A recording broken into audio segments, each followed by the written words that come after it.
Good afternoon, everyone. This is Jewel Alderson from the San Diego County Office of Education. And today, as we kick off the new grant season for CTE, we are going to talk about kind of your funding priorities and where those programs live within the grant application. And so my intention is to do about half hour of that, and that'll be the recorded part. And then we'll do some Q&A for those of you who are on the call. So thanks for jumping in, and feel free to ask questions throughout the slide deck as well, and you should be able to get a hold of the slides in the chat. So I know a few of you have been at some of my sessions both yesterday for our kickoff and a few weeks ago. So I may not spend a bunch of time, but I'll still go through a couple of slides since generally some of you might be seeing this because you're watching it archived.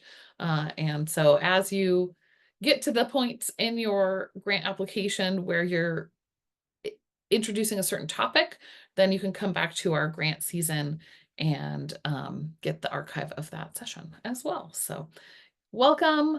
And I am excited to see everyone here. I wonder if in the chat you could say which of these grants you are most likely to apply for, K12SWP, CTEIG, or still in the air. And I know, Heidi, you're representing all kinds of different people, so that's, I'm gonna guess that we've got both for most people who are here. Yeah. Perfect. So that's, as we kind of go through, it's about kind of disaggregating where do you put each one of those, and some of the changes as we go into the new year. So, okay, great. Everybody's looking at both at the moment. But today, what I want to do is kind of like, what is your team? What do you want to fund from this? So like, what do you strategically plan around your pathway development and growth? Identifying those projects, and then where does that actually live in the CTEIG and K12 SWP application, and then we'll talk Q&A so that we can talk about wherever we're at. Obviously, these grants are funding career readiness initiatives, and in California, we have our 15 industry sectors. But as we get further and further in here, these incentives are not only for CTE teachers and CTE programs, but they can be used for programs that have teachers who are highly qualified for this work. And so particularly as we get into more middle school, we see more flexibility when it comes to the credentialing and teachers in order to really empower our schools to do this.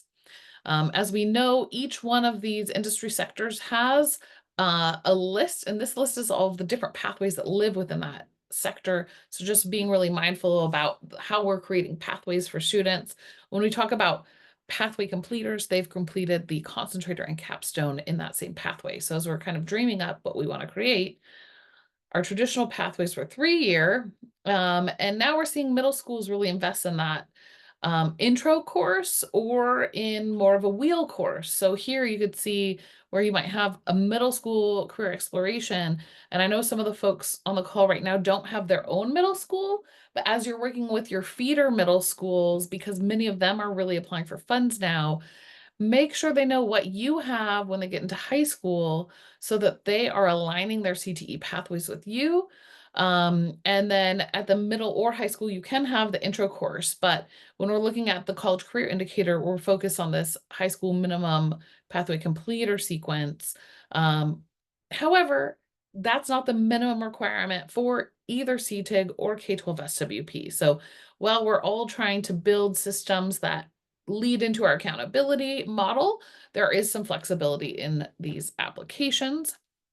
And we know that those do have to be in the same industry along the concentrator and the capstone at least. So that's just setting the foundation for CTE, but we do have the 11 elements of a high quality pathway, which is what our CTE incentive grant is more focused on, because it was legislated when the 11 elements were the only batch of elements.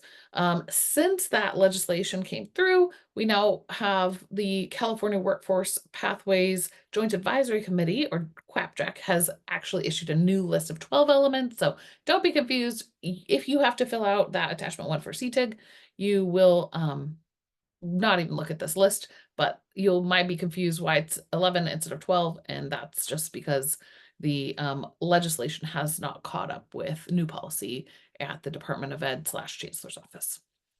So we've talked about this a little bit recently, but I do want folks to be thinking about before they start writing the grant. What did you already say you would do? What are you already committed to? What new work do you want to add? And what is the capacity your team has to accomplish that work, right? So kind of go through your current commitments, who's in charge of what, and what room do they have left on their plate?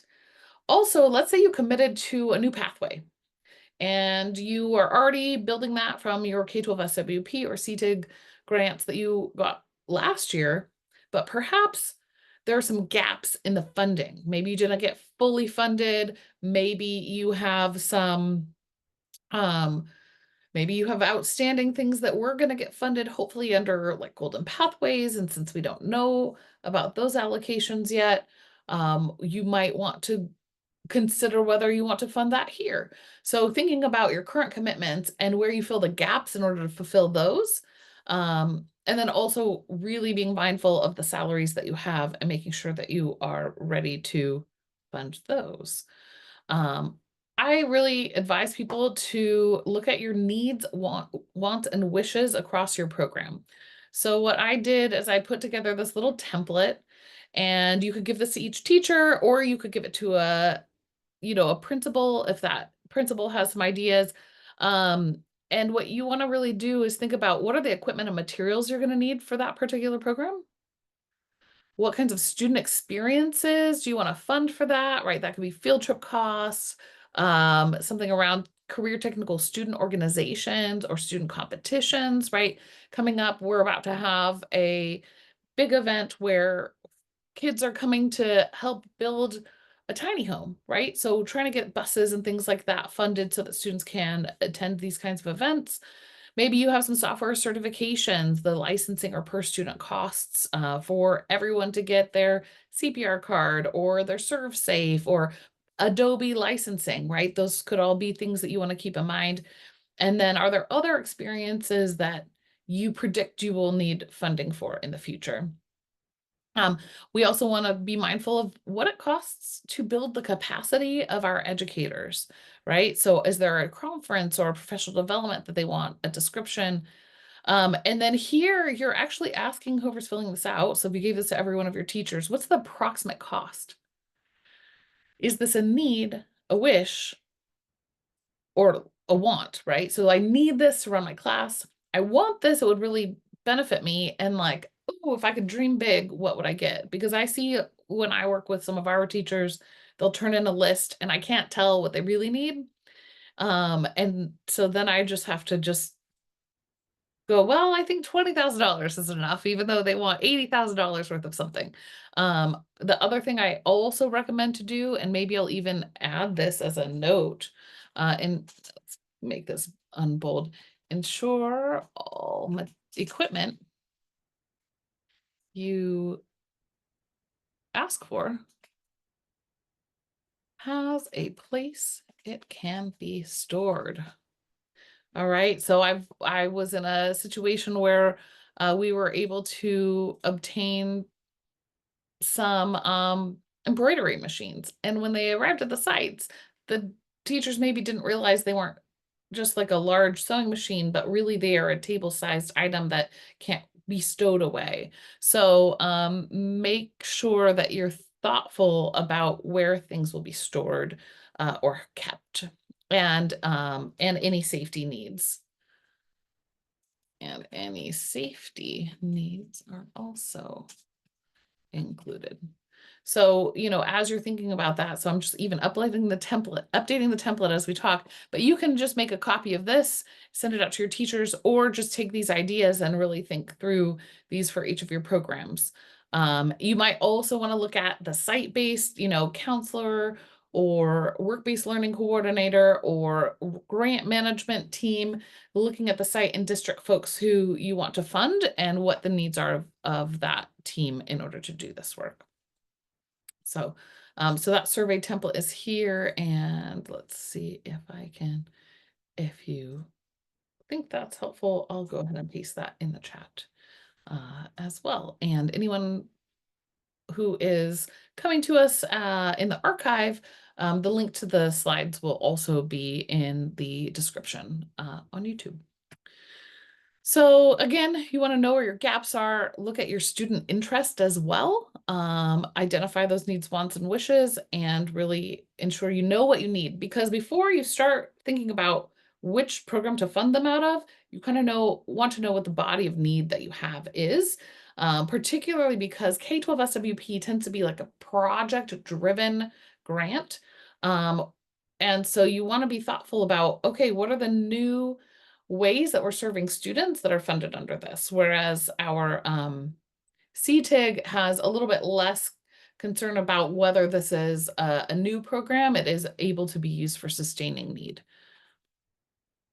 So you want to think about what are the right objectives. Where do you want to be 5 years from now as a district, as a charter, as a school site, whatever your role is? But that's a lot. So you want to take a step back and think about what can you tackle in the next year and a half as you work towards that goal. And that's what you want to be funding, right? So as we look at all the different things that we can do, we want to think about what can we do in the next year and a half. Sometimes I also think about the there's like an axis of control that you have over something happening and importance. And so an impact. If there's something that you have to convince other people to do and it's not super important, that might be more work than it's worth. So really thinking about things that are in your control and are easy, make sure you're doing those and you're planning for those. Things that you have oversight over, you can also pull those in if they have importance. But sometimes we have a lot of other folks in our district and in our charters that might have competing priorities. And so be wary of writing them into your plans without their buy-in at the beginning. So just take that into consideration. Like, what can you tackle and what can you support the people around you as they tackle these activities, and thinking back to that capacity. How much have you already asked them to do? Do they have room on their plate? Because, I will say in the last 5 years or so, teachers are less financially motivated to give up their spare time. I see often they want to go home and be home. And so even if you fund CTSOs after school, if you don't have someone's buy-in to be part of that initiative, you may be struggling to fulfill that promise that you make in your grant. So grants are kind of like a promise to do work, and then the state gives you that money to do it. So really be strategic in what you feel that you can make that commitment towards. Now, once you've already come, like that was the whole conversation, things you already said you would do. Now, what energy do you have left over? You could put that into new program development. So really thinking about, I know we have a lot of middle school folks who look at career exploration and career wheels. And then at the high school, really thinking about the right combinations between if you want to start a new program, survey all of your teachers. Who actually has a credential that they can use in CTE that's already in your campus? Where do students have interest? Where do you have space and facilities? Thinking about whether there are going to be jobs at the end, right? Labor market information, we talk about it a lot, but kind of the goal is like, if we train up a bunch of kids to do a particular job and there are no jobs when they graduate, then we failed them. And so we're really looking at the labor market in order to say, wow, we predict that by the time the kids we put in an engineering program graduate, whether that's in 2 years after our program or in 10 years after they get a doctorate, that there's jobs at the end of this pathway that we're heading down. And that's one of the reasons we see fewer and fewer programs in things like fashion design. Do I know a fashion designer? I do. I have a friend who works for Hot Topic and gets to design clothes. But guess what? She's not going anywhere and there's not new jobs being made. And so we have to be really cautious about building programs when kids might graduate with great skills and amazing abilities to do that work. But there aren't jobs in our region or maybe even beyond our region that they can get in that, and that they can't make a living wage in them, right? And we also want to look at that alignment to our post-secondary partners. And so all of these kind of come together and combine as we think about what new programs will work. I'm curious if anyone on the call today is looking at new program development or if they're really focused on strengthening their current programs. Is anyone looking at new? Oh, Annabelle, what are you guys looking at doing that's new? We're looking at bringing a business entrepreneurship pathway into our continuation high school. Oh, very cool. Yeah. Well, and that's currently the K16 collaborative supports business. So that gives you some funds to kick off that kind of a program. So that's great. We're excited. See where it goes. Oh, great. Michelle? This is Tiffany, our CTE coordinator. Hi, Tiffany.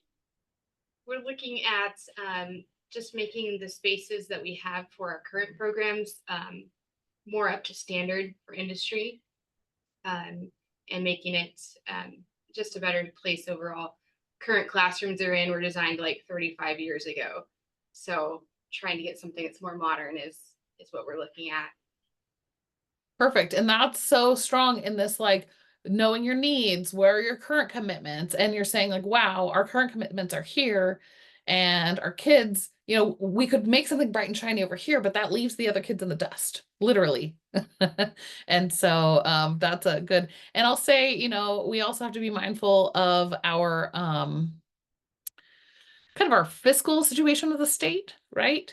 Even if we have more money to pay for more FTEs, if our district or charter is going to have to reduce the force and lay people off, or, you know, even golden handshake people out and not hire, there may not be an appetite to hire into your division or your department. So that's the balance. Hopefully, Annabelle, you might have a teacher who has been entrepreneurial in the past who can pick up a couple of sections. Or are you looking for someone new? We happen to have a FTE that wasn't filled, 0.75. Okay. The other 0.25 for using the equity funding, but I will have to get creative when that runs out. Okay. Well, this might be the beginning of your creativity, Yes. of making sure that you have that foundational funding that's needed in order to make sure that that new program can get off the ground. I know alternative ed is such a challenge because you don't need a full-time teacher teaching a CTE program usually. You just don't have enough students. So, you know, I know your site is very close to your high school, so sometimes you can share people, but That is that's my backup plan of, we can use them with the other high school.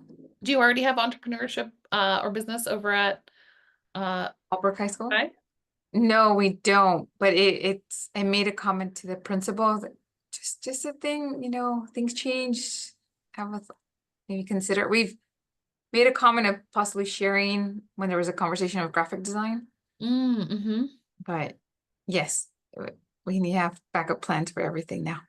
Absolutely. Yeah. Well, and one thing you could do, because entrepreneurship is like a lot of people have been entrepreneurs in their life, you could consider actually surveying your entire staff at both Fallbrook High and at your continuation school and just seeing if anyone has past experience in one of the industry sectors you're interested in growing in, and if they'd be interested in, you know, expanding and teaching over there. So that's a space where sometimes you will find someone who, oh yeah, I have like a small business on the side. I've got my side hustle, and, you know, a teacher who does a bunch of stuff over the summer for their whole life may have enough hours to do that, right? So you never know.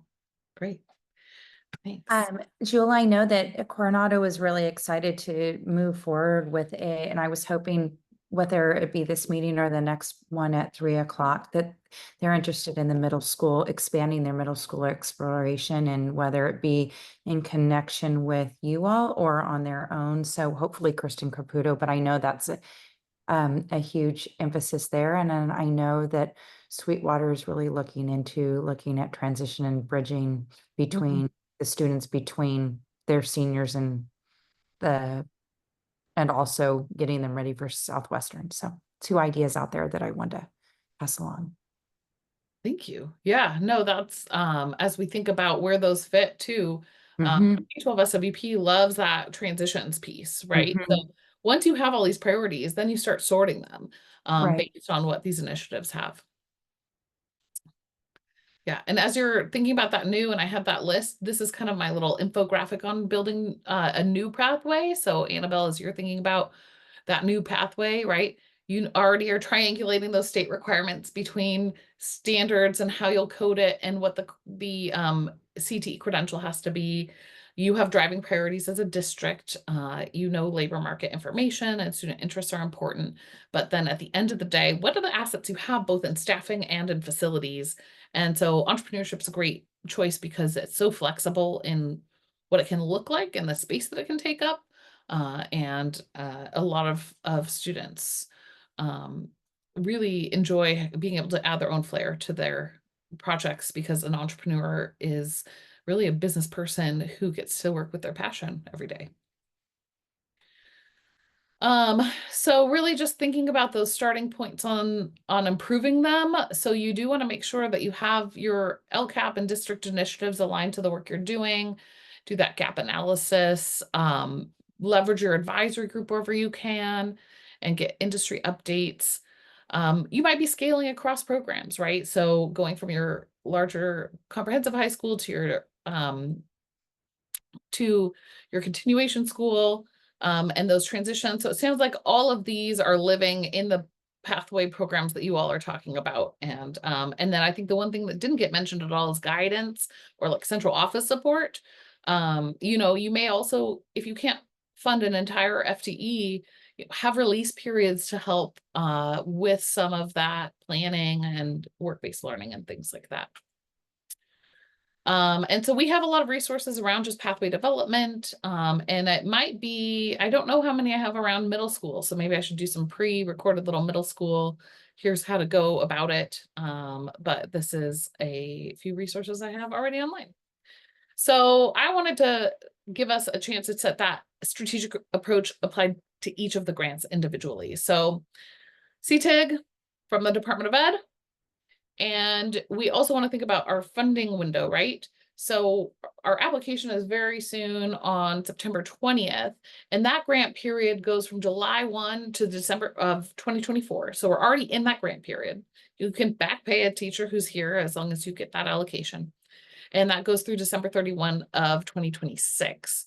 However, for CTEIG or CT Inventive Grant, your match window is this current fiscal year. So you do need to pull your match all from this year. And you'll see here the links to the requests for applications. And the CDE has posted a ton of resources in their box account, which is really helpful with some of the checklists that they have. And a few updates. You have different procedures for returning versus new. So attachment 1 only has to be completed by new applicants. And so that's that long one where you go through the self-study. It is still aligned to the attachment 2 has to be done by everyone. But it's still aligned to the minimum eligibility standards that are outlined in attachment 1. And so you'll want to refer back to the attachment 1 you submitted last year so that you can see what the minimum eligibility standards were. You may also be able to utilize some of your budget from last year and see where you've already aligned it to those minimum eligibility standards. And then you'll also, everyone needs to do PGMS. It is 7 pages this year, and the save is a little bit awkward. So make sure you push save every page as you're going. It doesn't let you progress through unless you put something in some of the fields. So as I was looking through, sometimes I had to put a bunch of zeros to progress, but then now I need to go back and make sure that we don't leave those there. So just be cautious there. I have taken screenshots of what's in PGMS so you can see them. And it's also very clearly outlined in the RFA. If you are receiving equity multiplier funding through LCFF, and that's a really specific funding, and it has to do with, see, I just had it up. It has to do with your student populations and unduplicated pupils and things like that. So if you don't know if you received that, I have the list for San Diego County, but then if you click here, you can find some attachments where you'll see who it gets that. And this year you'll be emailing a zip file. So that's kind of some of the updates. We know that attachment 1 is only required for new CTEIG. Are any of you new? And did anyone not get funded last year? That's kind of like the crux of it, right? Hopefully. So if you were funded last year, then you don't have to do attachment 1 again, which is great because that takes a long time. You're not even turning it in. You're not even turning the old one in. They're just going to look in their records. But you will need to look at those minimum eligibility standards for your budget, right? So we have these 10 minimum eligibility standards outlined in attachment 1. And then when we get so like, where is your project plan? Because originally that would have been in your improvement opportunities and plans section of attachment 1. So they don't care. They're not looking at it anymore. It's not that they don't care. They're just like, we know what you're doing. You are just doing the same thing. So this year, you really, your project is living in the budget. It's in that budget narrative. And so it'll align to the minimum eligibility standards. And that budget narrative looks like this, right? So you're going to do a detailed description of what that budget item is. Each object code has a separate tab, and then there's a tab at the end that sums it all up. Here's your minimum eligibility standard number that you're going to plug in. You're going to find your match source. And then, that's going to end up being all that you really have to turn in for this. It's the same kind of scoring out of 2 points. You do need a minimum of 1 point for your budget narrative. So as I was looking at this, it was like, well, what does that mean for scoring? If you are only turning in 2 points worth of a score. But what this means is here, for new applicants, they will score attachment 1, and you need that total of 25 points to be eligible between attachment 1 and your budget. But for returning applicants, they're really just scored on this new for attachment 2, and it says in the RFA, returning applications will be scored based on your attachment 1 submitted in round 9A and 9B. So they're going to go find that score because I didn't see anywhere that you are entering it and you didn't score it. They scored it. So, I mean, you do score yourself in attachment 1. So, but they'll pull that. And so as long as you score on attachment 2, then you should not have any issues with scoring. And so these are the requirement that they receive a minimum score of 25, because I looked at this and I was like, is there only 2 points available for returning? And the answer is no. Oh, and I might be getting actual updates right now about this. No scores for returning.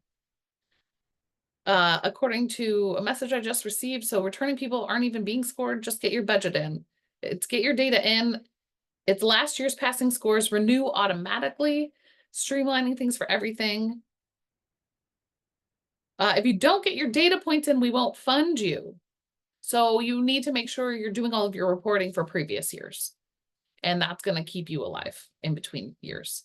So as I was doing this, I might have messaged some folks. And so getting those live answers as we work is great during CTEIG. So any questions on CTEIG?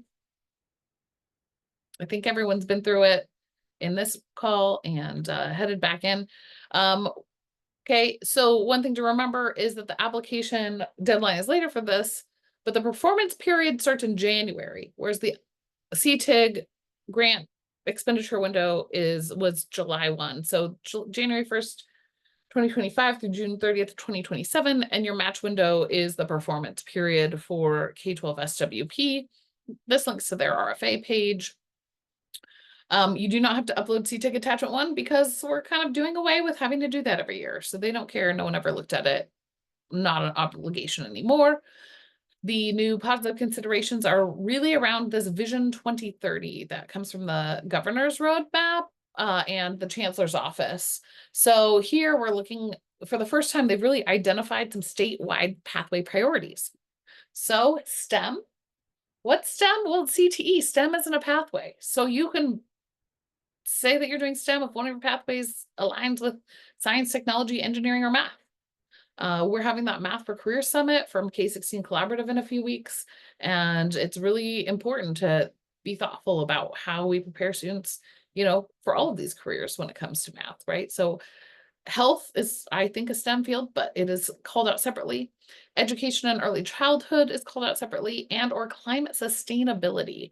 So you can see one exciting thing for me is that alignment to the Golden Pathways initiative, a very similar language with that one's climate resilient STEM, and health and education and early childhood are all part of that. And for that is computer science, right? But we should have a lot of new bodies of work in the same category, which is great because we want to see you weaving together the funds, braiding together so that when one falls off, your program doesn't die, right? So that we can continue that sustainability. There's also a positive consideration around early college credit, youth apprenticeship, pre-apprenticeships, and or artificial intelligence literacy. That's one 3-point positive consideration. So it's not, you don't get points for each one. If you're doing any of those things, you get the 3 points. So when you get to K12SWP and you're thinking about what you're going to fund, here are the categories. So earlier when you had that body of things you were thinking about you want to fund, now you can kind of, okay, is this a curriculum and instruction activity? Is this post-secondary transition? What is it? And so that's a really important part of this. The scoring rubrics are really important for this as well. So I advise very strongly that you do not, you don't even need to read the question in the box in Nova, read the rubric, because your scorers are going to see this. And so this can also help you with your program plan, right? Is if you go through the rubric and think about the different activities that they want in their project objectives, and then make sure that your plan includes those different items. I have another page on local criteria, so we'll come back around that. Our region does have, and I handed these out in paper yesterday, career development continuum, and these really align closely with the K12SWP. So what are you going to do as your project? Here you go. Is it curriculum based? Go through and highlight the things in curriculum you want to work on. Go through and highlight career research and planning, and that aligns really closely with the career exploration. We have a work-based learning that aligns with work-based learning, and post-secondary engagement will align with, if we look back here, that post-secondary transition and completion. So realistically, this career development continuum from our region, these rows align really closely with this. So as what am I going to make a project about? I like to encourage people to go through that and highlight everything you're doing well in green and where you want to grow in orange. So it might be something that you already do a little bit of and you want to do better, or you want to scale, or something new. That's too much though. What do we say to do? What do you want to be in 5 years? And then you want to go back and say, what am I going to do in the next 1 year to accomplish that? And then that's maybe what you want to circle and actually fund now. So, but you can hold on to these activities for later. Where does this live in K-12 strong workforce? That's going to live in Nova, in your problem statement, your project objectives, and your work plan. Leslie's going to do a deep dive next week on September 4th on K12SWP. So I'm not going to dig too deeply into that level today, but there are some regional alignments required as part of K12SWP, right? So there's a regional consortium page, it's linked in here. Your local labor market reports are best coming from the Center of Excellence. So Michelle, you can get that from your Northern California COE, but here our regional consortium has actually pulled all the special reports into one place for us. So that's really helpful for San Diego or Imperial County. We also have our own strong workforce plan, and that is supposed to align. Now this long-term regional plan, the continuum we just talked about, this one is actually linked into our sorry, our strong workforce plan. But if you go down to K12SWP.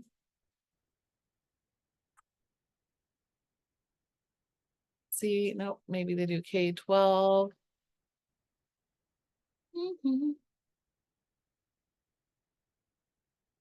Nope, it's not in here in a reasonably findable way. But they publish it as part of their regional program priorities, and so it might actually be in here in a way that we can't see as well. But this is something that you can take into consideration, and there will be questions about that. And then we do have local criteria. Now, this criteria is not part of your write-up, but when the committee meets, they have to figure out who gets what share of all of the funds. And so this has been determined to be some of the things the selection committee can take into account when they determine who gets how much of each fund. So it's helpful if you can add some of this in. It may increase the percent that you get towards the end of your funding, even though it's not in the RFA or in NOVA. This is not scored, but this is criteria that can be used to potentially adjust awards when the selection committee meets. All right. Not terrible, because I said I would take 30 to 40 minutes and we started like 8 minutes late. So that was 35 minutes of me talking. So I have some other slides here with the grant timelines and our grant season. Just a reminder that we do have a number of things. So Margie is going to talk about that consortium application in about 15 minutes at 3 o'clock today. And if you are watching this later, you can find all of these things archived here. And then we have a pre-apprenticeship session. We have equity and AI literacy and all kinds of different pieces. We may shift a few of these. We were not expecting CTEIG to be due so quickly. So I'm not sure that on the 9th we should talk about which grant you should have. So we may just cut that. I know Leslie and I are meeting tomorrow morning, so we will circle back with you on that. And I may put some in-person grant writing sessions in before the deadline for CTEIG. But I'm curious, for those of you who are close enough, how interested are you in in-person grant writing sessions before September 20th? So for CTEIG. Or you kind of have your own thing going and you're good. All right, great. So that being said, I am going to say thanks for joining us for those of you who were calling in, and then we will do Q&A for those of you who want to talk about that. So let me turn off my recording. That they've moved our recording. Stop share. Here we go. Goodbye, recording.